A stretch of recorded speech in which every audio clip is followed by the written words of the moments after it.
আচ্ছা, আমরা ওই পর্যায়বৃত্ত ধর্ম আর রাসায়নিক বন্ধনের লাস্ট আয়নিক বন্ধন দেখছিলাম। তো আজকে হচ্ছে সমযোজী বন্ধন দিয়ে শুরু হবে, এবং এটাই হচ্ছে আমাদের এই চ্যাপ্টারের সবচেয়ে মানে আর কি বেশি আলোচনা আর বেশি ইম্পর্ট্যান্ট একটা টপিক। সেটা হচ্ছে এইটার মধ্যে আমরা সংকরণ নিয়ে জানবো।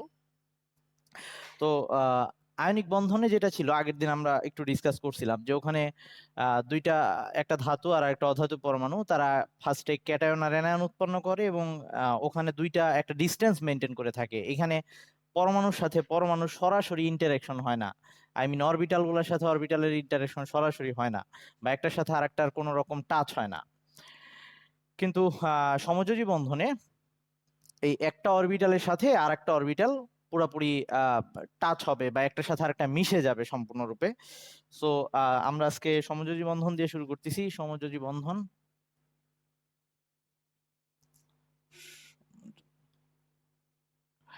আর এই যে একটা অরবিটালের সাথে, আচ্ছা আমি আবার এমন জায়গায় লিখছি যেখানে আলো পড়তেছে।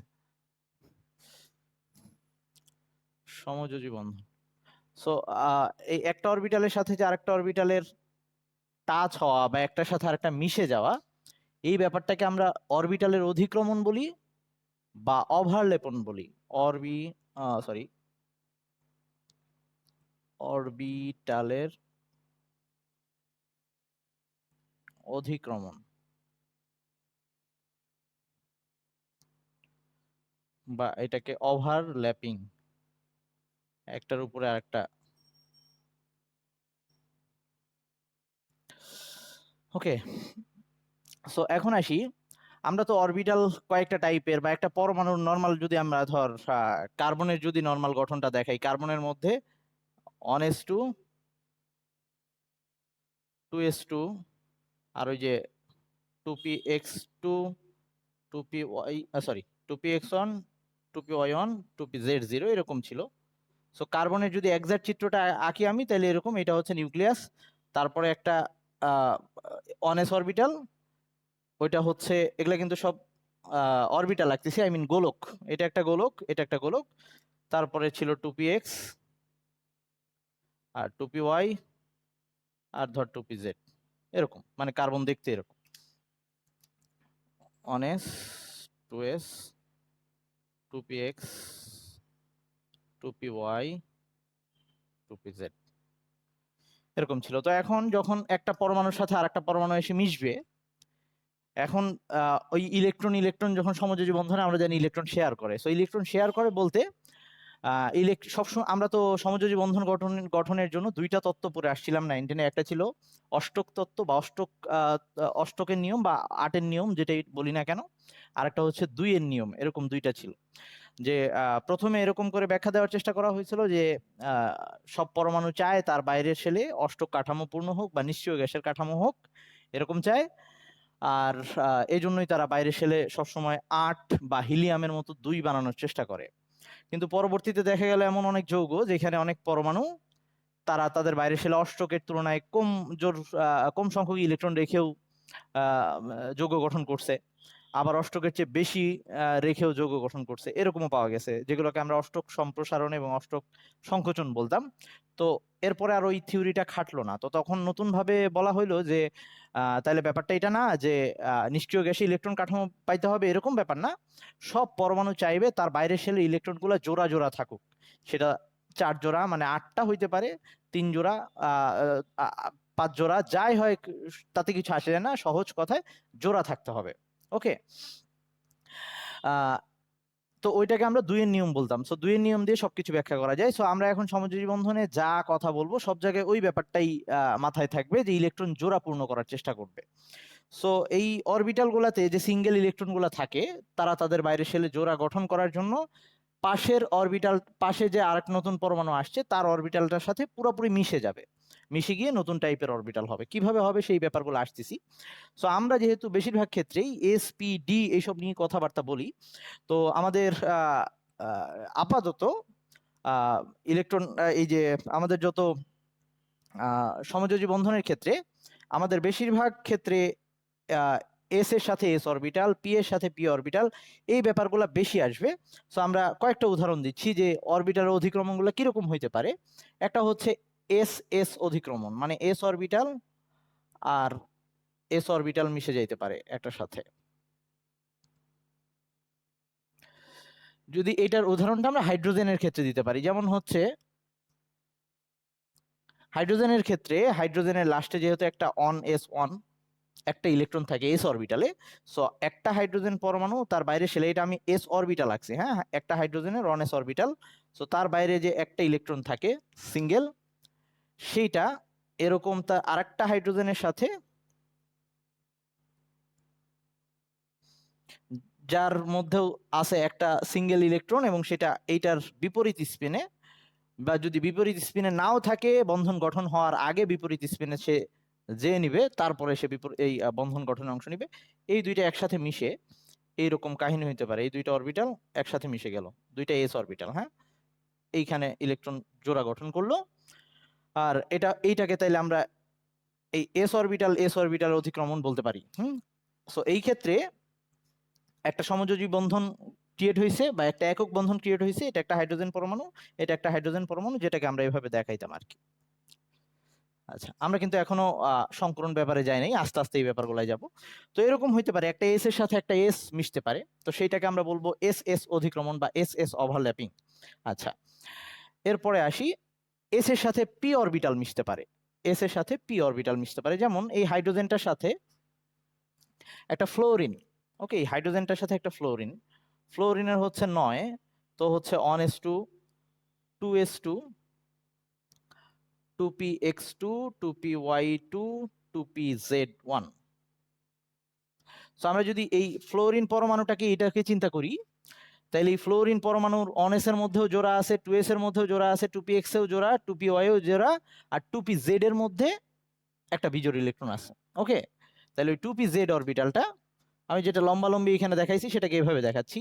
সো এরকম হইতে পারে। সো আমাদের পরেরটা হচ্ছে এস এর সাথে পি অরবিটালের অধিক্রমণ, মানে এই পরমাণুটার সাথে হাইড্রোজেন পরমাণু এসে যদি যুক্ত হইতে হয়, এটা যদি আমি এখন ফ্লোরিন হিসেবে চিন্তা করি,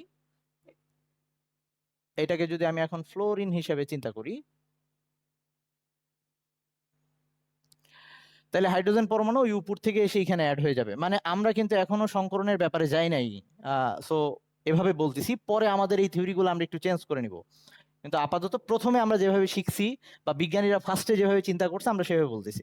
সো এসপি হবে এবার কিরকম একটা হবে, এই অরবিটালটার সাথে যেটা একটা পি অরবিটাল ছিল, সো এটা একটা 2pz অরবিটাল ছিল, ফ্লোরিনের 2pz, হ্যাঁ, এটার মধ্যে একটা ইলেকট্রন, সেটা যে কোনো স্পিনে, সেটা হইতে পারে আপওয়ার্ড বা ডাউনওয়ার্ড, আই মিন ঘড়ির কাঁটার দিকে বা ঘড়ির কাঁটার বিপরীত দিকে, এইটার সাথে ওই হাইড্রোজেনের যে অনএস অরবিটালের বিপরীত স্পিন দিচ্ছি, সো এটা হচ্ছে হাইড্রোজেন আর এটা হচ্ছে সেই ফ্লোরিনের 2pz, এই দুইটা একসাথে হইলে তখন যে অধিক্রমণের মাধ্যমে যে নতুন অরবিটালটা পাবো সেটা দেখতে এরকম হবে, এই এস আর এই পি দুইটা একসাথে হয়ে যাবে। ওকে, এইখানে জোড়াটা আসবে। যদিও আমি এখানে এই দুইটা শেপ প্রায় অপরিবর্তিত রাখতেছি, পরের কাহিনীগুলো আমরা পরে আসবো, আস্তে আস্তে জিনিসগুলো আরো ডিটেলসে অনেক কিছু আমরা একটু চেঞ্জ করবো আস্তে আস্তে, সেগুলো পরে আসতেছি। সো এটা হচ্ছে হাইড্রোজেন, এটা ফ্লোরিন, তার মানে এখানে HF যৌগটা গঠিত হয়েছে। তো এইভাবে এস আর পি অরবিটাল একটার সাথে আরেকটা মিশতে পারে। সো এখানে পুরাপুরি একটা পরমাণু আর একটা পরমাণুর সাথে ইন্টারেকশনে যাচ্ছে। সো আমরা যেখানে একটা কনফিউশন করে ফেলি সেটা হচ্ছে 9-10-এ আমরা পড়ে আসছিলাম যে আয়নিক যৌগের গলনাঙ্ক স্ফুরণাঙ্ক বেশি, সমযোজী যৌগের গলনাঙ্ক স্ফুরণাঙ্ক নিম্ন। সো এইখানে অনেকেই ভুল করে ফেলে, খালি অনেকে না, আমার নিজেরও এই কনসেপ্টটা ভুল ছিল, যে আমরা মনে করি আয়নিক বন্ধন শক্তিশালী। আয়নিক বন্ধন শক্তিশালী না, সমযোজী বন্ধন শক্তিশালী। ওকে, কেন সমযোজী বন্ধন শক্তিশালী? আয়নিক বন্ধনের মধ্যে একটা পরমাণুর সাথে আরেকটা পরমাণুর সরাসরি ইন্টারেকশন হয় নাই, সো ওইখানে একটা ডিস্টেন্স মেনটেন করতো। আর সমযোজী বন্ধনের মধ্যে একটা পরমাণুর অরবিটালের সাথে আরেকটা পরমাণুর অরবিটাল পুরোপুরি মিশে যাচ্ছে, একটা আরেকটার মধ্যে কোনো গ্যাপ নাই। সো সমযোজী বন্ধন শক্তিশালী, কিন্তু যে ব্যাপারটার কারণে গলনাঙ্ক স্ফুরণাঙ্ক বেড়ে যায় সেটা হচ্ছে আন্ত আণবিক বন্ধন। এভাবে যদি চিন্তা করি তাইলে আয়নিক যৌগের একটা অণুর সাথে পাশের অণুর বন্ধন সমযোজী একটা যৌগের অণুর সাথে পাশের সমযোজী অণুর বন্ধনের তুলনায় শক্তিশালী। এই জন্য তখন সেই ক্ষেত্রে আয়নিক যৌগের মধ্যে সবগুলো অণু একসাথে কেলাস হয়ে থাকে দেখে তার গলনাঙ্ক স্ফুরণাঙ্ক বেড়ে যাচ্ছে, আর সমযোজী যৌগের মধ্যে এই হাইড্রোজেন বা হাইড্রোজেন ফ্লোরাইড যেটাই বলি, হাইড্রোজেন অণুগুলা একটার থেকে আরেকটার সাথে কোনো ইন্টারেকশন নাই, এই জন্য গলনাঙ্ক স্ফুটনাঙ্ক কম। বাট তাদের নিজেদের মধ্যে আমি যদি এটা বলি বন্ধনের কথা, আমার একটা হাইড্রোজেন অণু থেকে আরেকটা হাইড্রোজেন অণুকে সরাইতে শক্তি একদমই লাগবে না, এরকম একটা অবস্থা, কারণ ওদের সাথে ওদের কোনো ইন্টারেকশন নাই, খুব দুর্বল বল, সেটাকে ভ্যান ডার ওয়ালস বল বলছিলাম। কিন্তু আমি যদি এই বন্ধনটাকে ভাঙতে যাই তখন আমার বেশি শক্তি লাগবে। ওকে, সো এই কারণে সমযোজী বন্ধন আয়নিক বন্ধনের তুলনায় শক্তিশালী, এটা একটু মাথায় রাখিস, এই কনফিউশনটা করিস না। আমাদের পোলাপান ভার্সিটিতে উঠার পরেও আমাদের এই কনফিউশনটা থাকে। আচ্ছা, এবার আসি, তো এইটা হচ্ছে এস আর এস এর মধ্যে অতিক্রমণ গেল, পি আর পি এর, এস আর পি এর মধ্যে গেল। এখন দুইটা পি আর পি এর মধ্যে অতিক্রমণ হইতে পারে, মানে আমরা এই একটা ফ্লোরিন পরমাণুর সাথে আরেকটা ফ্লোরিন পরমাণু যুক্ত হইতে পারে, মানে এরকম হইতে পারে একটা F2, একটা F আর একটা F এর সাথে হইতে পারে, মানে হচ্ছে ওর একটা সিঙ্গেল ইলেকট্রন আছে পিতে, ওরকম আর একটা F পরমাণু ওখানে এসে যুক্ত হবে। তো এরকম হইলে এই একটা ফ্লোরিনের F লিখলাম, F অরবিটাল, এবার আর এটা দরকার নেই, এবার হচ্ছে পি আর পি অধিক্রমণ। সো এইবার এরকম হ্যাঁ, হ্যাঁ ভাইয়া, হ্যাঁ আন্তঃআণবিক বন্ধন, যেটা ভ্যান ডার ওয়ালস বন্ধন, ওটা তো সমযোজী বন্ধন। ওকে, তাহলে এইটা আরেকটা ফ্লোরিন, এবং এটার ওই যে 2pz, ওটার মধ্যে একটা সিঙ্গেল ইলেকট্রন। এবার এরকম হইতে পারে এই একটা, এটার সাথে এরকম আরেকটা এসে মিশে গেল, এই দুইটা ফ্লোরিন একসাথে হয়ে গেল। সো এইরকম হইতে পারে, এটাকে আমরা বলবো পি পি অধিক্রমণ, বা পি অরবিটাল অধিক্রমণ, এরকম হইতে পারে। ওকে, তাহলে আমাদের এস এস, এসপি আর পি পি, এই তিনটা টাইপের অধিক্রমণের মাধ্যমে এগুলা যেগুলা হচ্ছে সবগুলা আমাদের সিগমা বন্ধন। সিগমা বন্ধন, পাই বন্ধন কি, সেগুলো একটু পরে আসতেছি। ওকে, এতক্ষণ যে বন্ধনগুলা দেখাইছি এগুলার ক্ষেত্রে সবগুলাতে মুখোমুখি অধিক্রমণ হয়েছে, মানে একদম সরাসরি দুইটা ডিরেকশন একই দিকে, এইটার হেড টু হেড ওভারল্যাপিং বলে বা মুখোমুখি অধিক্রমণ বলে। আচ্ছা, এখন এরকমও তো হইতে পারে আমি সবসময় একটা সিঙ্গেল অরবিটালের মধ্যে এসে ইলেকট্রন প্রবেশ করাচ্ছি, এরকমও হইতে পারে তার এই অরবিটালেও সিঙ্গেল ইলেকট্রন আছে, এই অরবিটালেও সিঙ্গেল ইলেকট্রন আছে, তখন তার পাশাপাশি দুইটা ইসের মধ্যে, পরমাণুর মধ্যে তার ওই দুইটা অরবিটালের সাথেই তার জোড়াটা হইতে হইতে পারে, এরকম হইতে পারে, মানে দুইটা অরবিটালই এসে মিশতে হইতে পারে, তখন কি অবস্থা হবে একটু দেখি। তো আমরা এবার অক্সিজেন নিয়ে একটু চিন্তা করি। অক্সিজেন এটা হচ্ছে 8, তো অক্সিজেনের মধ্যে এটা ছিল 1s2 2s2, এটাও 1, এটা 1। ওকে, তাহলে একটা অক্সিজেন পরমাণু যদি আমি চিন্তা করি, তাইলে এটাও অক্সিজেন পরমাণু 8। এবার আমরা পি পি অধিক্রমণই দেখতেছি, মানে পি অরবিটালের সাথে পি অরবিটালই মিশবে, একটু ডিফারেন্ট ব্যাপার স্যাপার হবে, আসতেছি। এখানেও একটা ইলেকট্রন। এখন এই অক্সিজেন পরমাণুর দুইটা অরবিটালের মধ্যে অধিক্রমণটা ঘটা লাগবে, একটা হচ্ছে তার এইখানেও একটা সিঙ্গেল ইলেকট্রন পিওয়াই এর মধ্যে, পিজেড এর মধ্যে, এখন তার দুইটা বন্ধন হবে দুইটা। তো এখন আমরা যদি এটাকে একটু আঁকার চেষ্টা করি, তাহলে ব্যাপারটা কি দাঁড়াচ্ছে? এখন ব্যাপারটা যেটা দাঁড়াচ্ছে, আমরা জানি যে পি অরবিটাল গুলা, তার মানে এখন আমি পি পি অধিক্রমণ বা পি অরবিটালের যে অধিক্রমণ, এটার মধ্যে আমরা এতক্ষণ যেগুলো দেখে আসছি সেগুলো ছিল হেড টু হেড অধিক্রমণ বা সামনাসামনি বা মুখোমুখি অধিক্রমণ বলি। এবার হচ্ছে পাশাপাশি, বা এটাকে বলতে পারি সাইড ওয়াইজ ওভারল্যাপিং। ওকে, এতক্ষণ সবগুলা সিগমা বন্ধন হচ্ছিল, শক্তিশালী বন্ধন হচ্ছিল। আমি আবারও বলবো ওগুলা নিয়ে একটু পরে, সবগুলো পয়েন্টগুলো বলবো। তো এখন এইরকম একটা অক্সিজেন পরমাণু, তার পাশে যখন আরেকটা পরমাণু আসবে, তো আমি শুধু ওই দুইটা অরবিটালকে ধরে নিয়ে আসতেছি, যে দুইটা অরবিটালকে আমরা একসাথে মিলাইতে চাচ্ছি। তো আমরা জানি যে এই পি অরবিটালের যেহেতু এদের একদম দিক নির্দিষ্ট, এক্স অক্ষ বরাবর, ওই অক্ষ বরাবর, জেড অক্ষ বরাবর। সো এখন যে ব্যাপারটা দাঁড়াবে, যদি একটা অক্সিজেনের, এটা হচ্ছে ধর পিওয়াই, কারণ আমরা জানি এক্স আর ওয়াই, এক্স ওয়াই জেড তিনটে একটা আরেকটার সাথে 90 ডিগ্রি অ্যাঙ্গেলে আছে। সো আমি জাস্ট আঁকার জন্য এই বরাবরই এবার ওয়াই বুঝাইলাম, আর এই বরাবর জেডটা বুঝাইলাম।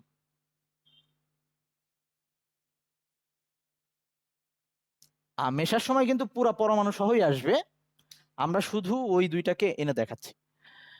তো এটা হচ্ছে ওই পিজেড, যেটার মধ্যে একটা ইলেকট্রন আছে, এইটা হচ্ছে পিওয়াই, এই যেটার মধ্যে একটা ইলেকট্রন আছে।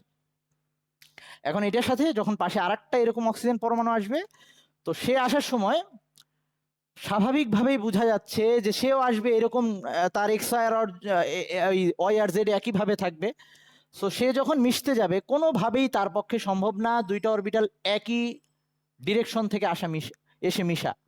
যেমন এভাবেই আরেকটা যেহেতু আসবে, সো তার পক্ষে দুইটা যখন একসাথে মিশতে যাবে অবশ্যই এইটার হেড আর হেড মিশে যাবে, বাট পাশেরটার সাথে কোনোভাবেই হেড আর হেড মেশার অপশন নাই এবং সেটা মিশবেও না। তো এই দুইটা অরবিটাল হেড টু হেড মিশতে পারবে না। তো পরমাণু কাছাকাছি আসলে তখন তাদের মধ্যে তুই যে নিউক্লিয়াসের বিকর্ষণ আছে, নিউক্লিয়াসে পজিটিভ চার্জ, তারপরে হচ্ছে ওই ইলেকট্রন ইলেকট্রন বিকর্ষণ আছে। সো চাইলেও একদম পুরাপুরি এইখানে একটা আরেকটার মধ্যে ঢুকে যাইতে পারতেছে না, একটা ডিস্টেন্স থাকতেছেই।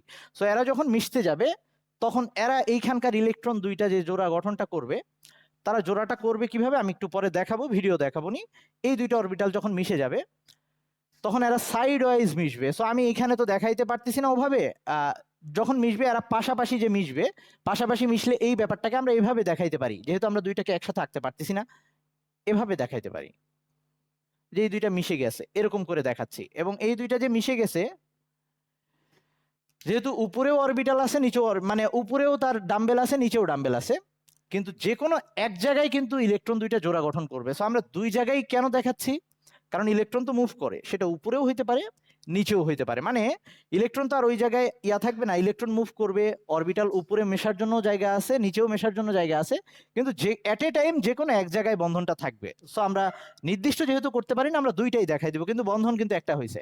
সো এখানে এইটার সিঙ্গেল ইলেকট্রন আর এটার সিঙ্গেল ইলেকট্রন, সেইটা মিলে যে বন্ধনটা গঠন হয়েছে, যেটা পাশাপাশি ওভারল্যাপ করে হয়েছে, তো সেইটাকে আমরা এই সাইড ওয়াইজ ওভারলেপন এটাকে আমরা পাই বন্ধন বলতেছি, যেটা পাশাপাশি মিশে হয়েছে। সো পাই বন্ধন এটা, এটাও হইতে পারে এটাও হইতে পারে, দেখাবো আমরা দুইটাই। এখানে কিন্তু বন্ধন দুইটা না, বন্ধন একটা। আমরা পাই অরবিটাল দেখাচ্ছি দুইটা। ওকে, এইখানে যেটা হয়েছে এটা পাই বন্ধন, আর মাঝখানে যেটা হয়েছে সরাসরি মিশে এটা হচ্ছে সিগমা বন্ধন। তো এই ক্ষেত্রে হ্যাঁ ভাই বল। আচ্ছা, পিজেড হেড টু হেড কিন্তু হয়েছে। আচ্ছা ওর কথা, হ্যাঁ থ্যাঙ্কস। ও বলছে পিজেড হেড টু হেড হইতে পারে না, হ্যাঁ হইতে পারে, এরকম হইতে পারতো। এটারে আমি পিজেড দিয়ে দেখাইতাম, এটাকে আমি ওই দিয়ে দেখাইতাম, কিচ্ছু আসে যায় না। একটা বন্ধন গঠনের জন্য কোন দিক থেকে পরমাণু আসতেছে সেই ডিরেকশনটা ইম্পর্টেন্ট। ওকে, আচ্ছা, তবে যেটার সাথেই মিশুক, পিওয়াই এর সাথে পিওয়াই মিশুক ডিরেক্ট, আর পিজেড পাশাপাশি মিশুক, তাতে যা হবে পি জেড এর সাথে পিজেড সামনাসামনি মিশে পাশাপাশি পিওয়াই মিশলে একই কাজ হবে, কারণ পি অরবিটালগুলোর শক্তি সবার সমান ছিল, পিএক্স পিওয়াই পিজেড এর শক্তি সমান ছিল, কোনো ঝামেলা হবে না। আচ্ছা, তো এখন এই ক্ষেত্রে আমরা এটাকে কিভাবে দেখাইতে পারি, এই বন্ধনটা তাইলে এরকম, এই যে মাঝখানে সিগমা বন্ধন, এই অক্সিজেনের সাথে একটা সিগমা বন্ধন হয়েছে, আর এইটাকে আমরা ওই পাই বন্ধনটা বলতাম। পাই বন্ধনটা একটা সিগমা আর একটা পাই, একটা শক্তিশালী আর একটা দুর্বল, এটা বেশি শক্তিশালী বুঝাই যাচ্ছে, পুরোপুরি এইটার মধ্যে ডিরেক্ট একটা অরবিটাল আর একটা অরবিটালের মধ্যে মিশে যাইতে পারছে, ওখানে মিশছে কিন্তু একটা গ্যাপ রেখে তারা মিশছে, এবং সেই ক্ষেত্রে বন্ধনটা কিছুটা দুর্বল হবে। সো একটা সিগমা বন্ধন আর একটা পাই বন্ধন।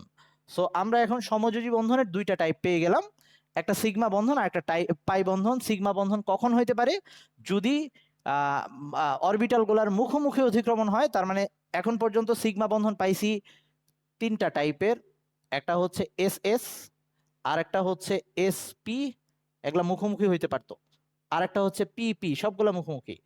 আর পাই বন্ধন সব সময় শুধুমাত্র পি আর পি এর মাধ্যমে হবে। সো পাই বন্ধন শুধুমাত্র পি আর পি এর মাধ্যমে হবে, হ্যাঁ, অলওয়েজ। আচ্ছা, এবার আসি, আমাদের এটা গেল অক্সিজেনের জন্য। এবার আমরা নাইট্রোজেনের জন্য চিন্তা করি। নাইট্রোজেনের জন্য কি অবস্থা হবে, ঠিক একইভাবে বলতেছি। নাইট্রোজেনের জন্য জাস্ট এই অক্সিজেন 8 ছিল, নাইট্রোজেনের 7। সো নাইট্রোজেনের 3টা বিজোড় থাকে। সো তখন নাইট্রোজেনের আরো একটা অরবিটাল আমাকে নিয়ে আসতে হবে। সো আমি একই চিত্রের মধ্যে দেখাচ্ছি, এটা এবার নাইট্রোজেন। কোথাও আমি কোনো কিছু মুছতে ভুলে গেলে, কারণ আমি একটা মুছে মুছে করতেছি, আমাকে একটু মনে করাই দিবে। তাহলে এটা হচ্ছে নাইট্রোজেন 7, সো এইখানে একটা সিঙ্গেল ইলেকট্রন, আমি এইখানেও ঠিক করতেছি, নাইট্রোজেন 7, এখানে একটা সিঙ্গেল ইলেকট্রন। সো এখন তিনটাতেই এরকম সিঙ্গেল ইলেকট্রন আছে। সো পরমাণুর সাথে যখন মিশবে, এই ক্ষেত্রে শুধুমাত্র এটাই সম্ভব যে একটা মুখোমুখি বসবে, বাকি দুইটা এই যে পিজেড এর সাথে ওইটার পিজেড, মানে আমি এখানে আরেকটা আনি তাইলেই বুঝতে পারবি। আমার আরেকটা কালার নিয়ে আসা উচিত ছিল আজকে, সরি ভুল হয়ে গেছে, তাহলে বুঝতে তোদের জন্য একটু সুবিধা হতো। এই আরেকটা হচ্ছে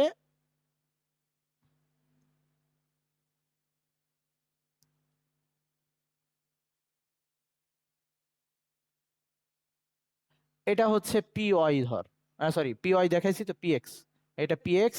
আমি কোনোটা মুছে ঠিকঠাক করতে গেলে বলিস কিন্তু, কোনোটা যদি বাদ রেখে যাই, পিএক্স, পিওয়াই, পিজেড, এটাও পিওয়াই। তো এখন যেটা হবে, মুখোমুখি এইটাই মিশতে পারবে, বাকি দুইটা আবার পাশাপাশি মিশবে, তার মানে পিজেড পিজেডও পাশাপাশি মিশবে, পিওয়াই আর পিওয়াইও পাশাপাশি মিশবে।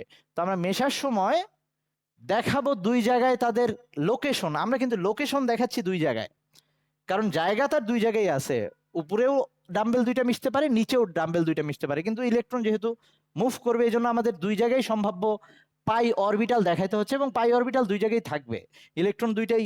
এখন এই বন্ধনটাকে আমি নিচে লিখে রাখছি, এর মানে ওখানেই থাকবে, আর এরকম না, তারা আবার মুভ করে উপরে গিয়ে আবার উপরে অরবিটালে জায়গা নিতে পারে, কোনো সমস্যা নাই। সো এই ক্ষেত্রে তার মানে এইখানে আরেকটা আমরা পাই বন্ধন পাবো।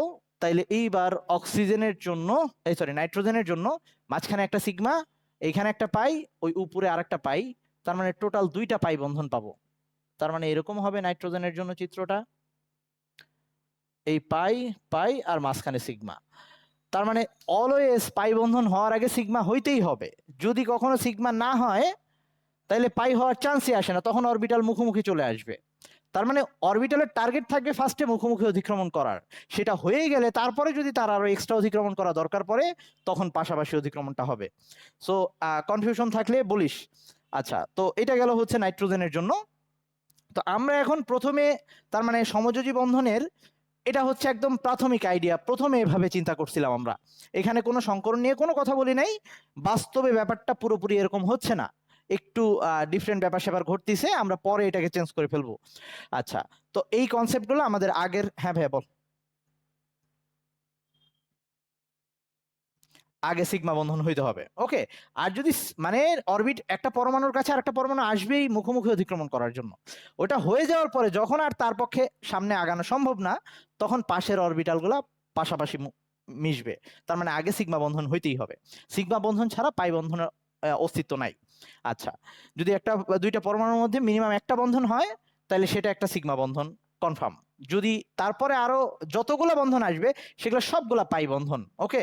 যদি একই পরমাণুর সাথে হয়, পাশের অন্য পরমাণুর সাথে তার সিগমা বন্ধন হইতে পারে, যেমন ধর এই যে এরকম কিছু একটা হইলো, যে অক্সিজেনের ক্ষেত্রে, অক্সিজেনের ক্ষেত্রে এরকম দুইটা ছিল ওখানে, 2px 2py জেড তার ইয়া ছিল, তাহলে অক্সিজেনের ক্ষেত্রে এইটার সাথে একটা সিগমা হইতে পারে, এইটার সাথে আলাদাভাবে আরেকটা সিগমা হইতে পারে, কিন্তু একই পরমাণুর সাথে একটা পরমাণু একই আরেকটা পরমাণুর সাথে যদি এট এ টাইম দুইটা বা তিনটা বন্ধন করতে যায়, তখন দুইটা পরমাণুর মধ্যে শুধুমাত্র একটা সিগমা বন্ধনই হওয়া সম্ভব, ওকে।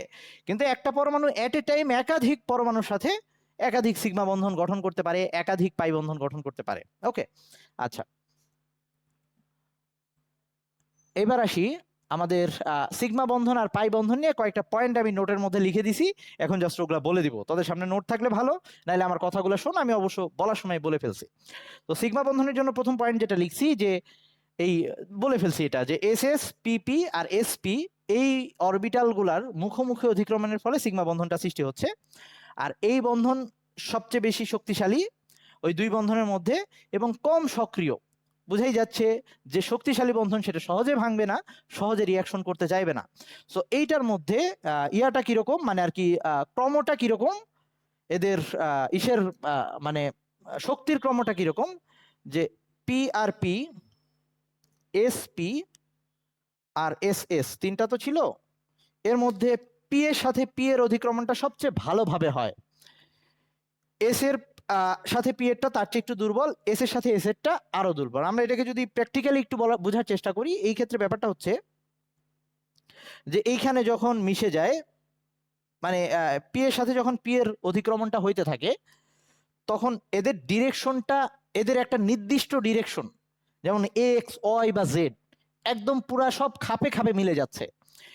এই জন্য এই বন্ধনটা সবচেয়ে বেটার হয়, শুধু এক্স, শুধু ওয়াই বা শুধু জেড এরকম। আর এস আর পি এর মধ্যে, এস তো একটা বর্তুলাকার শেপ, এটার এক্সাক্ট এক্স অক্ষ, ওয়াই অক্ষ, জেড অক্ষ নাই। সো এর সাথে একটা এই এক্স বা ওয়াই যখন এসে মিশতে যায়, ওদের মতো এত পারফেক্টলি ওভারল্যাপিংটা হয় না। সো এইটা তার তুলনায় একটু দুর্বল। আর এই ক্ষেত্রে তো আরো অবস্থা, কারণ এই দুইটারই কোনো ডিরেকশন নির্দিষ্ট নাই। সো এই ক্ষেত্রে অধিক্রমণটা পি আর পি এর তুলনায় এ বা এস আর পি এর তুলনায় আরেকটু কম শক্তিশালী। সো তিনটা বন্ধনই শক্তিশালী পাই বন্ধনের তুলনায়, কিন্তু তাদের মধ্যে যদি আবার ক্রম চিন্তা করি, পি আর পি অধিক্রমণ হলে সবচেয়ে বেশি, তারপর এসপি, তারপর লাস্টে হচ্ছে এস এস। আচ্ছা, আর সিগমা বন্ধনের নিজস্ব অস্তিত্ব আছে, সিগমা বন্ধন একা একাই সৃষ্টি হইতে পারে। তারপর হচ্ছে পাই বন্ধনের ইলেকট্রনগুলা নির্দিষ্ট অঞ্চলে সীমাবদ্ধ, মানে হচ্ছে ধর এই যে সিগমা এস এর সাথে এস হইল, এটার এই অঞ্চলের মধ্যে এরা অল্প একটা জায়গা নিয়ে ওই জায়গার মধ্যে ইলেকট্রন দুইটা মুভ করতে থাকে বা কম্পন হইতে থাকে, ওই জায়গার মধ্যে সীমাবদ্ধ। কিন্তু পাই বন্ধনের ক্ষেত্রে, যদিও পাই বন্ধন পরে আসবো, পাই বন্ধনে একটা ভাস্ট জায়গা নিয়ে, ওকে, এরকম একটা জায়গার মধ্যে আমি যদি একটু ছোট্ট করে বলতে চাই, এই উপরের দুইটা অরবিটাল মিশে গিয়ে এইরকম শেপ হয়ে যাবে, দুইটা অরবিটাল মিশে গিয়ে, উপরের দুইটা অরবিটাল বলতেছি, সরি, লোব দুইটা মিশে গিয়ে এরকম শেপ হবে, নিচের দুইটা লোব মিশে গিয়ে এরকম শেপ হবে। তার মানে এরকম একটা ছড়ানো জায়গা হবে, ওই ইলেকট্রনগুলো ওই জায়গার মধ্যে ছোটাছুটি করতে পারবে। পাই অরবিটালের মধ্যে একটা ভাস্ট জায়গা নিয়ে বা একটা বিস্তৃত এরিয়া নিয়ে ইলেকট্রন ছোটাছুটি করতে পারে। এই জন্য পাই বন্ধন থেকে ইলেকট্রন নিয়ে যাওয়া, গ্র্যাব করা খুব সোজা। ওকে, আচ্ছা, এবার আসি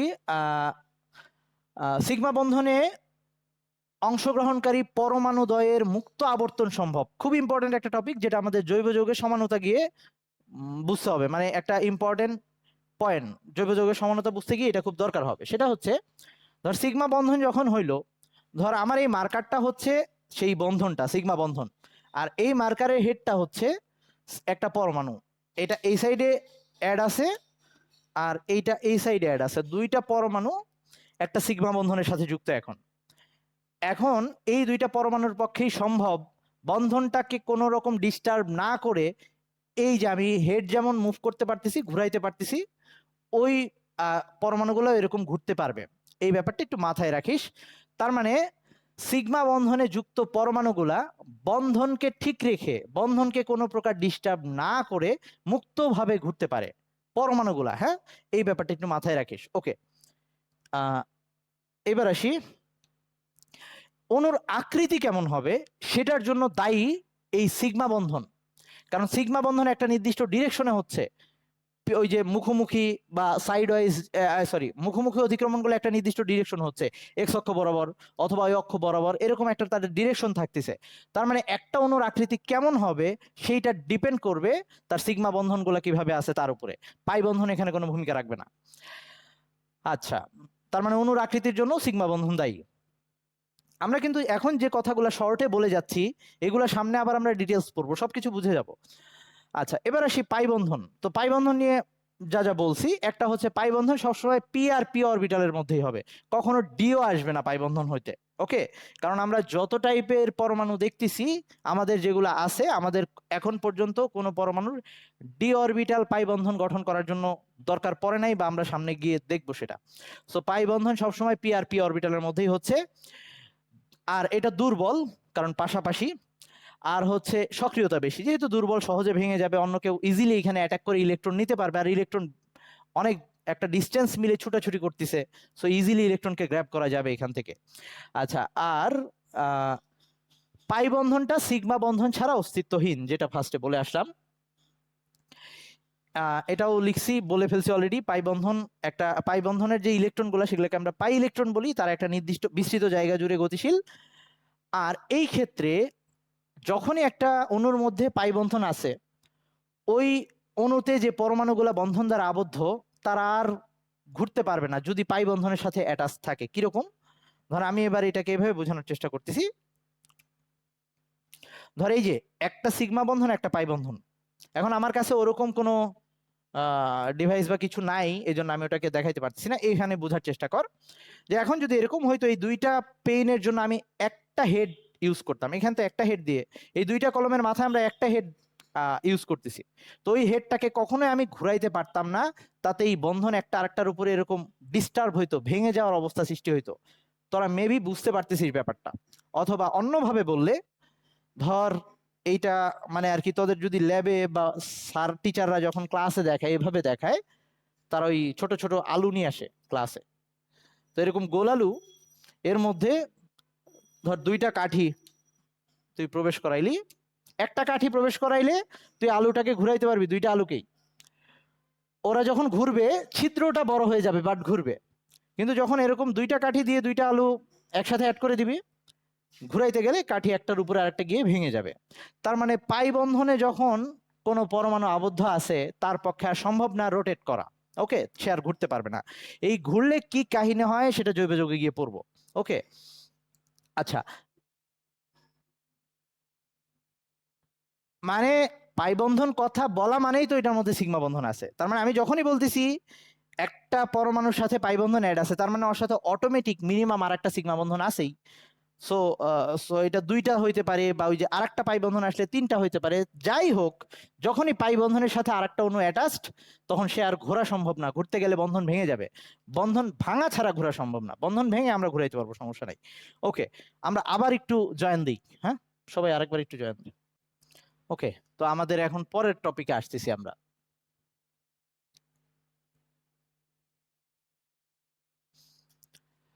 তো এভাবে আমাদের মানে আর কি সমযোজী বন্ধনের প্রথম কনসেপ্টটা, বা একটা অরবিটাল আরেকটার সাথে এভাবে মিশতেছে এইরকম ভাবে চিন্তা করে মোটামুটি আমাদের বিজ্ঞানীরা তখন সবকিছু মোটামুটি ব্যাখ্যা করতে পারতেছিল। তো পরে গিয়ে যখন বন্ধন শক্তি, ওই আমরা 9-10-এ যে পড়ে আসছিলাম, ডেল এইচ বের করতাম, বিক্রিয়ার শক্তি রূপান্তর, ওখানে বিভিন্ন বন্ধনের শক্তি দেওয়া ছিল। অবশ্যই এগুলা নিয়ে আমরা আবার কেমিস্ট্রির 4 নাম্বার চ্যাপ্টারে আবার ওগুলা নিয়ে পড়বো। সো বন্ধন শক্তি ব্যাপারটা যখন বিজ্ঞানীরা ইয়া করতে পারলো, মানে ক্যালকুলেট করতে পারলো, তখন গিয়ে কনফিউশনটা শুরু হইলো। কোথায় কনফিউশন শুরু হইলো একটু বলতেছি। যে আমরা নর্মালি এখন এখন তাইলে আমরা সংকরায়ন শুরু করতেছি, অ্যাকচুয়ালি হাইব্রিডাইজেশন বা সংকরায়ন যেটাই বলি না কেন। সো এই সংকরায়নের পেছনের গল্প, যে কেন আমাদের এই কনসেপ্টটা আগের যে কথাগুলো বলে আসলাম ওই কনসেপ্টটাকে চেঞ্জ করা দরকার হইলো, কোথায় ঝামেলাটা হইলো। সো ব্যাপারটা হচ্ছে, প্রথমে বিজ্ঞানীরা ওই যে মিথেন, ধর এটা যে উদাহরণ দিচ্ছি, যে মিথেনের ক্ষেত্রে কার্বনের সাথে 4টা হাইড্রোজেন বন্ধন, আহারে আমি মুছে ফেললাম ওইটা, আচ্ছা ঠিক আছে আমি আবার দেখাচ্ছি। সো কার্বনের যে 6টা ইলেকট্রন সেটা দেখাচ্ছি, ওই আবারও ইয়া করে, এটা হচ্ছে 1s অরবিটাল, এটা হচ্ছে 2s অরবিটাল, আর এটা হচ্ছে 2pz, 2px, 2py, ওকে, এই তিনটা। তো এখন কার্বনের নর্মাল যোজনী, নর্মাল অবস্থায় তার যোজনী হচ্ছে 1s2, 2s2, 2px1, 2py1, 2pz1। Normal অবস্থায় সে 2 যোজনী দেখায়, কিন্তু সে সম্ভব তার পক্ষে 4 যোজনী দেখানো, কারণ কার্বন পরিবর্তনশীল যোজনী দেখায়, তো এইটা ভেঙে এখানে যাইতে হবে। সো এটার জন্য আমরা তাকে, এইটার জন্য প্রিপেয়ার করার জন্য আমরা কার্বনকে তাপ দিতে পারি, অথবা অণুর সংঘর্ষের মাধ্যমে হইতে পারে। তো যেটাই করি না কেন, তাইলে তখন যেটা হবে, এই ইলেকট্রনটা জোড়া ভেঙে এইখানে চলে যায়, তার মানে এটা এক্সাইটেড অবস্থা বা উত্তেজিত অবস্থা আমরা বলতাম। তো কার্বন এখন এই অবস্থায় আছে, তার মানে তার এই যে বাইরের শেলটাতে, বাইরের এই এসটাতে, আমি এসটাকে দেখাচ্ছি এখানে, এই এস এর মধ্যে, সরি এটা বাইরেরটা না, তো এটা 2s, এই 2s এর মধ্যে এইখানে ধর একটা ইলেকট্রন, এটা হচ্ছে সেই 2s এর ইলেকট্রনটা, এটা হচ্ছে 2px এর, এখানে 2py এরটা, এখানে 2pz এরটা। এখন এই কার্বনটার সাথে এসে 4টা হাইড্রোজেন অ্যাড হইলো, ওই যে যেহেতু একটা একটা সিঙ্গেল সিঙ্গেল 4টা সিগমা বন্ধন হবে, এখানে একটা হাইড্রোজেন এসে বসলো, এটার সাথে মিশলো, জোড়া বানাইলো, এইখানে একটা হাইড্রোজেন মুখোমুখি অতিক্রমণ হইলো, জোড়া বানাইলো, এই একটা অবস্থা হইলো, ওকে। তাহলে আমরা যদি এখন এইটাকে এটার সাথে মিলাইতে যাই, তাহলে ব্যাপারটা কি দাঁড়াচ্ছে, এখানে 4টা সিগমা বন্ধন হয়েছে, এই 4টা বন্ধন লিখলাম। 4টা বন্ধন কিভাবে আছে এভাবে কিন্তু আমরা বুঝতে পারতেছি না এই শেপ অনুযায়ী। মানে আগে এই তত্ত্বটা দিয়ে, এই তত্ত্বের মধ্যে কি কি প্রবলেম আগে একটু বলে ফেলি। যে এক হচ্ছে, এভাবে চিন্তা করলে আমরা মিথেন অণুর আকৃতিটা ব্যাখ্যা করতে পারি না, কেন ওরকম আকৃতি হয়েছে। আমরা জানি মিথেন অণুর বন্ধনের মধ্যে 109 ডিগ্রি 28 মিনিট করে কোণ থাকে, এরকম থাকে। ওকে, সো ওইটা কেন হয়েছে ওটা বলা যায় না। আরো একটা ব্যাপার, এই যে বন্ধন শক্তিগুলা নিয়ে ঝামেলা। কোথায় বন্ধন শক্তি নিয়ে ঝামেলা? আমরা এখানে দেখতেছি 2s অরবিটাল সাথে, এই 2sটার সাথে হাইড্রোজেনের অনএস এসে মিশছে, এটার সাথেও একটা অনএস এসে মিশছে, এটার সাথেও একটা অনএস এসে মিশছে, এটার সাথেও একটা অনএস এসে মিশছে। তার মানে যা যা অধিক্রমণ হয়েছে আমি যদি এখানে লিখি, একটা আমরা এরকম পাইছি অনএস আর 2s, এরকম একটা অধিক্রমণ হয়েছে এস অরবিটালের সাথে এস, আরেকটা হয়েছে অনএস এর সাথে 2px বা ওইটা পি অরবিটাল, আরেকটা হয়েছে অনএস এর সাথে 2py, আরেকটা হচ্ছে অনএস এর সাথে 2pz। তার মানে একটা এসএস, আরেকটা হচ্ছে এসপি, বাকি তিনটে এসপি। তো আমরা একটু আগেই বলে আসছি এসএস বন্ধন দুর্বল ছিল, মানে আর কি আমরা যে 3টা সমযোজী বন্ধন পরে আসলাম, এসএস, এসপি আর হচ্ছে পিপি, আমরা এটা বলে আসছি যে পি আর পি এর মধ্যে, আরে আমি আবার ওই আলোর মধ্যে লিখে ফেলি, তোরা কেউ কিছু বলিস না, আমার বারবার ডাবল করে কাটাকাটি করা লাগে। আচ্ছা, সো এইখানে আমরা অলরেডি বলে আসছি যে বেশি শক্তিশালী ছিল এই পিপি, সবচেয়ে কম শক্তিশালী ছিল এসএস, তারপরে এসপি। তাহলে স্বভাবতই আমরা বুঝতে পারতেছি এই বন্ধনটা, এই 3টা বন্ধন যেহেতু এরা সবাই এসপি এবং যেহেতু সেম অরবিটাল, মানে হচ্ছে পি সবার এগুলা 2পির সবগুলার শক্তি সমান, অনএস এর সবগুলার শক্তি সমান, তার মানে এদের সবার বন্ধন ভাঙতে আমার সেম পরিমাণ শক্তি লাগবে।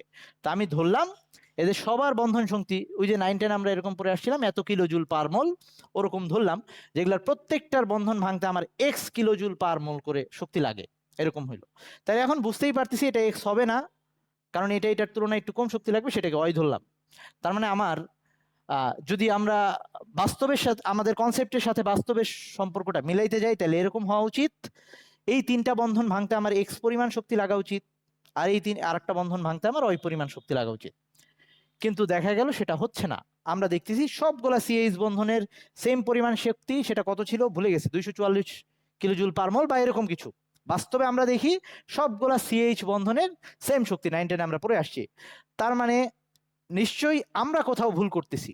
ওকে, তার মানে আমাদের ওই কনসেপ্টে ভুল আছে। তার মানে এটা দিয়ে আমরা আগে একটা জাজ করলাম যে আমরা যে আগে চিন্তা করছি সেটার মধ্যে কোনো ভুল আছে, এটা একটা টপিক। আরো একটা ব্যাপার আমরা কোথায় বুঝলাম যে আমরা ভুল করছি, সেটার জন্য আরেকটাই চলে যাচ্ছি, সেটা হচ্ছে পানির অণুর গঠন যদি আমরা চিন্তা করি। এখান থেকেও বলা যায়, আকার ব্যাখ্যা করতে পারছি না, সো পানির অণুটা দিয়ে বললে আর একটু বুঝতে পারবি। এখানে তো ঠিক বোঝা যাচ্ছে না যে আকারটা অ্যাকচুয়ালি কিরকম হওয়া উচিত, পানির অণুটা দিয়ে বললে সহজে ক্যাচ করতে পারবি। তাইলে একটা ব্যাপার হচ্ছে বন্ধন শক্তির সাথে বাস্তব আর আমাদের চিন্তার মিলল না, ওইটা কারণে আমরা বুঝলাম যে আমরা কোথাও ভুল করতেছি। আর একটা ব্যাপার, অণুর আকৃতি ব্যাখ্যা করতে গিয়ে আমরা ঝামেলায় পড়লাম। কিভাবে?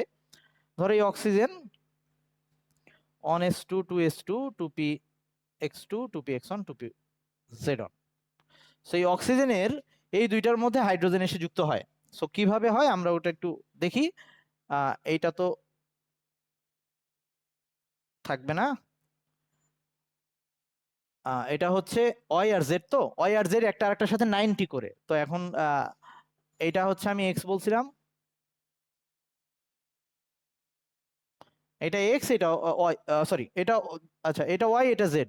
আচ্ছা বুঝে নে, ধর এটা হচ্ছে পি ওয়াই, এটা পি জেড, আর আমি ওটাকে পি এক্স দিয়ে ধরলাম। একটা হচ্ছে আরেকটার সাথে 90, বুঝতেই পারছিস। তাহলে আমরা অক্সিজেনের সাথে যদি হাইড্রোজেনের বন্ধন কোনটা হিসাব করি বা অণুর আকৃতি হিসাবে দেখি, এরকম হওয়া উচিত। এই যেহেতু এটা একটা আরেকটার সাথে 90, তাহলে এইটা হাইড্রোজেন এইখানে, এইখানে এই মধ্যবর্তী কোণটা 90 ডিগ্রি হওয়া উচিত।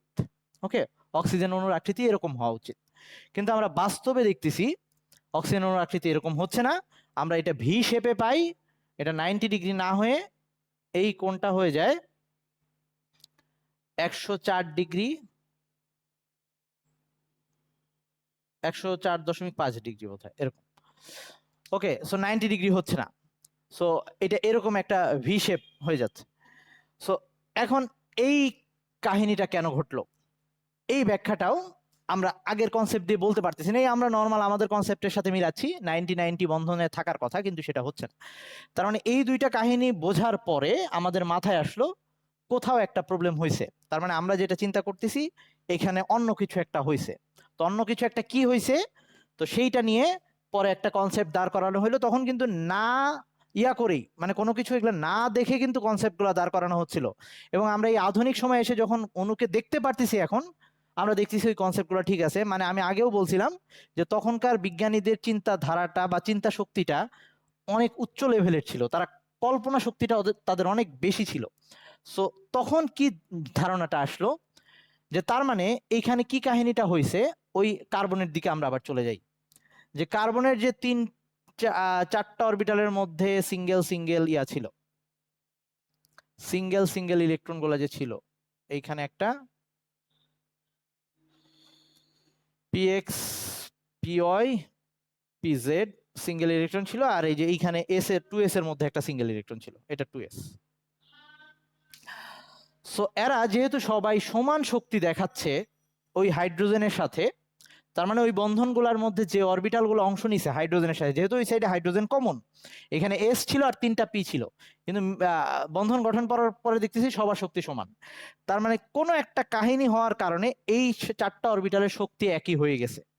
সো তখনই যে কনসেপ্টটা দাঁড় হইলো বা যেটা চিন্তা করা হইলো যে এরকম কিছু একটা হইতে পারে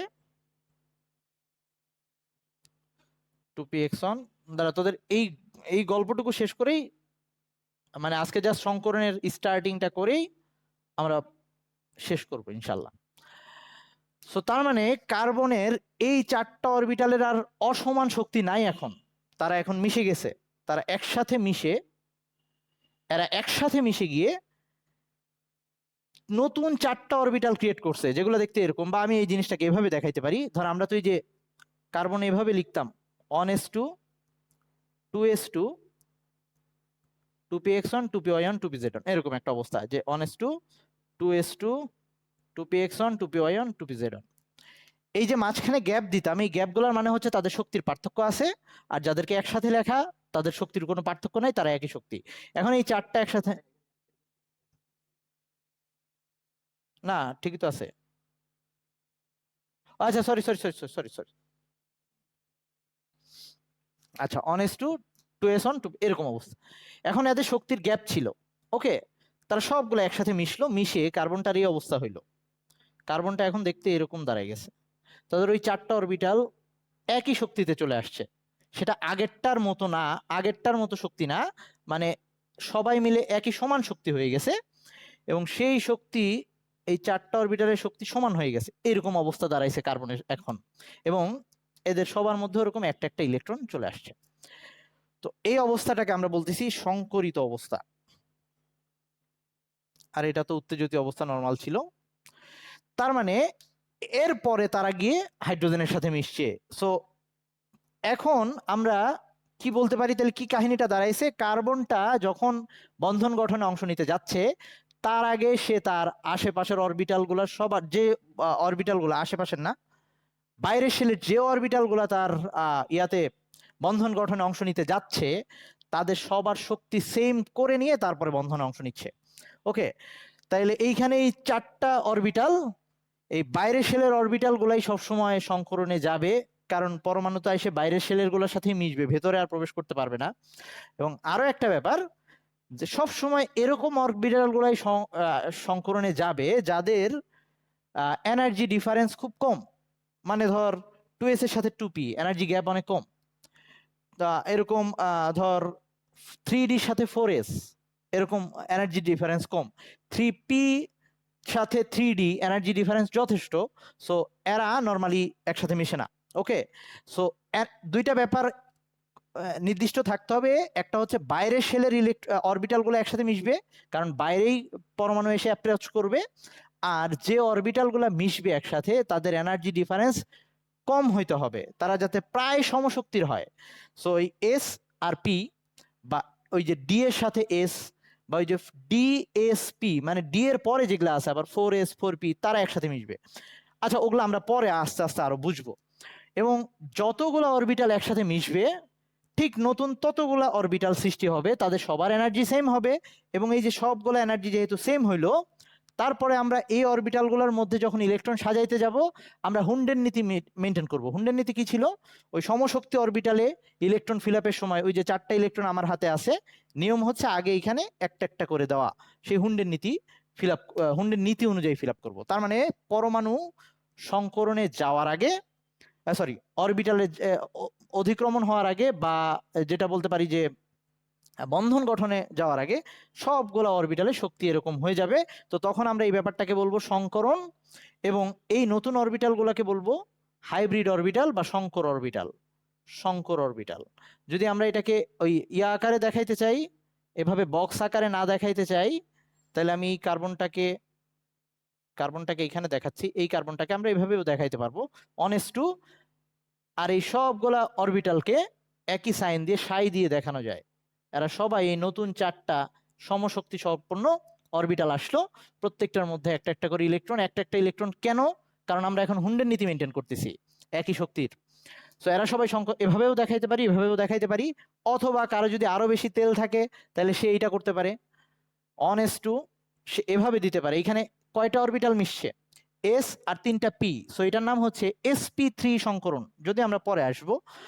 সো এখানে 2s আর 2p মিশছে, সে এটাকে এভাবে লিখতে পারে 2sp3, এরকম 4বার লিখবে 2sp3, 2sp3, 2sp3, 4বার লিখবে, মানে 4টা এরকম 2sp3 অরবিটাল আসছে, প্রত্যেকটার মধ্যে একটা একটা করে ইলেকট্রন, যে যেভাবেই দেখাক সবগুলাই ঠিক। আচ্ছা, এইবার যদি কার্বন চায়, এবং আরেকটা ব্যাপার আসি, এখন এরা সমশক্তির, যেমন পি অরবিটাল যখন সমশক্তি ছিল সবাই সবাইকে বিকর্ষণ করে 90 ডিগ্রি অ্যাঙ্গেলে থাকতো, মানে সর্বোচ্চ দূরত্বে থাকার চেষ্টা করতে, এদেরও তাই অবস্থা হবে। এখন আর কার্বনের বাইরে এই অবস্থা নাই, আমি মুছে দিচ্ছি কার্বনের 2s মুছে দিচ্ছি, 2px মুছে দিচ্ছি, 2py 2pz সব মুছে দিচ্ছি, শুধু ভিতরে অনেস আছে।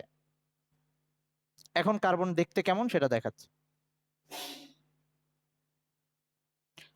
অনেসের মতোই থাকবে, ওর কিচ্ছু হবে না। এখন বাইরে যে নতুন 4টা অরবিটাল আসছে, এরা সবাই দেখতে একই শেপ, একই আকৃতি, সবাই দেখতে একই রকম। কিরকম আকৃতি? আমরা একটু চিন্তা করে ফেলি যে একটা এস, ওখানে এস আর পি মিশছে, তার মানে এস এর সাথে যদি পি মিশতে যায় তাহলে এটা দেখতে কিরকম হবে? এই এই সাইডটার সাথে এই সাইডটা মিশে গেছে, তাহলে আমাদের একটু এটা মুছে দিলেই বোঝা যায় এরকম কিছু একটা হবে দেখতে। তার মানে এক সাইডের লোবটা বড় হয়ে যাবে আর এক সাইডটা ছোট হয়ে যাবে। সব সময় সংকর অরবিটাল দেখতে, সব সময় সব সংকর অরবিটাল দেখতে এইরকম শেপের হবে, এক সাইডের লোব বড় আর এক সাইডের লোব ছোট, সব সংকর অরবিটাল দেখতে এই একই শেপ হবে। এবং এক সাইডের লোব বড়, এটা দিয়ে কি বুঝাচ্ছে?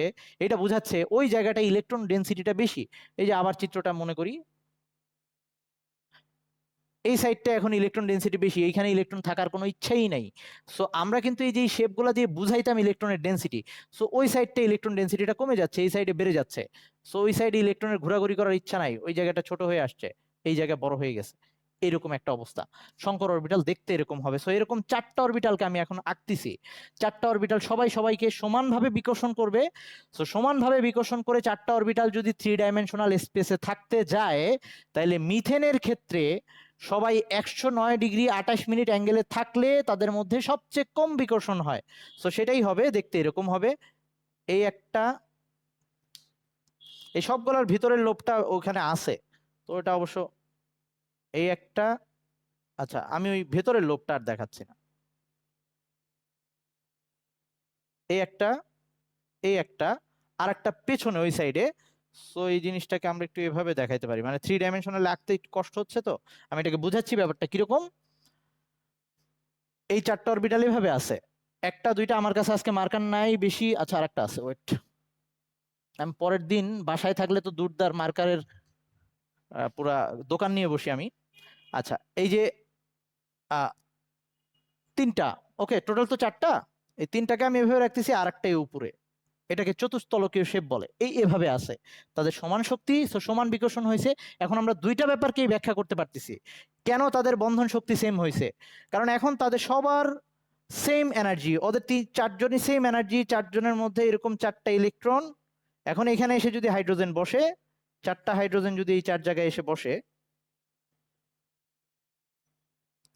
এবং জোড়া গঠন করে, বন্ধনের শক্তি একই রকম হবে, তখন বন্ধনটার অধিক্রমণটার নাম কি হবে? আগেরবার যেমন এসএস, এসপি, পিপি এরকম বলতেছিলাম, এবার কিরকম হবে? এই অরবিটালগুলোর নাম কি? এই অরবিটালগুলোর নাম হচ্ছে sp3 অরবিটাল। তাহলে এবার যে বন্ধনগুলো হয়েছে চারটা বন্ধনই সেম, এই চারটা বন্ধন এরকম sp3 এর সাথে এস এর অধিক্রমণ হয়েছে, সো চারটা সমান শক্তি হবে। তার মানে সংকরণ ব্যাপারটাকে আমাদের কেন মাথায় আনতে হয়েছিল? সেটা হচ্ছে আমরা দেখলাম বাস্তবে বন্ধনগুলা সমান শক্তি হচ্ছে না, যদি আমরা ওই কনসেপ্টে করি, ওই কনসেপ্টটা ধরে রাখি, বাস্তবের সাথে মিলাইতে পারতেছি না। আবার বন্ধন কেন এরকম শেপ হচ্ছে অণুগুলার, সেই ব্যাখ্যাটা আমরা দিতে পারতেছি না। সো এই গল্পটা আমার ইন্টার লাইফে অজানা ছিল। আমি ভাইয়াকে আস্ক করছিলাম যে ভাইয়া কেন এমন হয়েছে, ভাইয়া বলছিল আল্লাহ বানাইছে তাই এরকম হয়েছে। ওকে, সো আমি সব সময় এটা নিয়ে কনফিউশনে ছিলাম। ইভেন আমি আমার ভার্সিটির ফার্স্ট ইয়ার সেকেন্ড ইয়ার তখন এই কনফিউশনগুলো ক্লিয়ার হইতে পারি নাই, সরি ফার্স্ট ইয়ারে, সেকেন্ড ইয়ারে হয়ে গেছে, কারণ স্টুডেন্ট যখন পড়ানো শুরু করছি আমি দেখলাম যে আমি যা বুঝে আসছি ওভাবে আমি ওকেও আমি যখন কোশ্চেনের অ্যান্সার দিয়ে যাচ্ছি আমি তো নিজেই বুঝতেছি যে আমি বুঝি না, ওকে বুঝাইতে গেলে ওর ফেস দেখেও বুঝতেছি ও জিনিসটাকে এক একজন এক এক রকম করে চিন্তা করে নিচ্ছে। ধর আমি বলে যাচ্ছি এই হচ্ছে ওই হচ্ছে, ও তার মতো করে সাজায় নিচ্ছে। মানে ব্যাপারটা এরকম, তোকে যদি আমি ওই ধর তোরা তো 1000 বছর ধরে উপন্যাসটা পড়ছিস কিনা বা জানিস কিনা, তো 1000 বছর ধরে উপন্যাসটা আমাদের ইন্টারে ছিল আর কি, ইন্টারে আমাদের কলেজ ওই সহপাঠ, বাংলা সহপাঠে ছিল। তো ওখানকার ওই যে ট্রল হয়তো তোরা দেখিস, ওই যে কপিলা, কপিলার নাম তো তোরা ওই ফেসবুকে শুনে ফেলছিস। তো কপিলা আর ওই নায়কটার নাম যেন কি ছিল 1000 বছর ধরে, ভুলে গেলাম কেন, কারো কি মনে আছে রে? না না, ওই রিয়াজ তো, নামটা কি ছিল, চরিত্রটার নাম কি ছিল? আরে ভুলে গেলাম কেন, কমন নাম। আচ্ছা যা হোক, তো 1000 বছর ধরে মুভিও আছে, আবার গল্প উপন্যাস। তো মুভি আমি আগে মুভি দেখি নাই, ওকে, আমি আগে মুভি দেখি নাই। তো যতবারই ওই গল্পটা পড়তাম আমি আমার নিজের মতো চরিত্র ক্রিয়েট করে নিতাম। সো চরিত্রটা কিভাবে ক্রিয়েট করে নিতাম, আমি যে আমার যেরকম ওখানে বর্ণনা মিলতো, সো আমার সাথে আমি যেভাবে, বা তোরা যে কোনো একটা গল্প পড়ার সময় বা তিন গোয়েন্দা যখন তোরা পড়ছিস, কিশোর রবিন মুসা, তোরা অবশ্যই কিশোর রবিন মুসার এক একটা ফেস চিন্তা করে নিছিস, কিশোর দেখতে কেমন, মুসা দেখতে কেমন, বা রবিন দেখতে কেমন, বা জিনা দেখতে কেমন, এদেরকে একটা ফেস তোরা কল্পনা করে নিছিস। আমার সাথে তোদের চিন্তা মিলবে না। আবার যারা ওই যে হুমায়ুন আহমেদের হিমু উপন্যাস পড়তেছে এক এক ভাবে চিন্তা করতেছে, কিন্তু কাউকে যদি আমি ফার্স্টে এই কিশোর রবিন মুসা নিয়ে বিভিন্ন নাটক উপন্যাস এগুলা এরকম মুভি টুভি বের হয়েছে, ওগুলো একটা মুভি দেখায় তারপরে যদি ওকে বইগুলো পড়তে দেই, ও বারবার মুভির ক্যারেক্টার গুলাকেই চিন্তা করবে। মানে বাস্তব দেখার পরে তখন আমরা সেটাকে আর ভুল হবে না। কিন্তু যদি ইমাজিন ভাবে আমি বলেই যাইতে থাকি, আমিও কাল্পনিক ভাবে শিখে আসছি, স্টুডেন্টদেরও যখন আমি কাল্পনিক ভাবে বলে যাচ্ছি, আলটিমেটলি ওরাও নানা রকম চিন্তা করে নিচ্ছে, কেউ কিছু বুঝতেই পারতেছে না, ব্যাপারটা এরকম। সো তারপরে আমার এই জিনিসগুলা ক্লিয়ার হয়েছে, এখন ফিল করতে পারি, বুঝতে পারি, ভাল লাগে। আচ্ছা যা হোক, তো তোরাও তোদের কোনো কনফিউশন থাকলে বলবি, আর আস্তে আস্তে আরো কনফিউশন ক্লিয়ার হবে। আমরা আজকে অনেক কথা বলছি যেগুলো সামনে যে আরো ভালো করে বুঝবো। তো সেই পর্যন্ত সবাই ভালো থাকিস, আল্লাহ হাফেজ।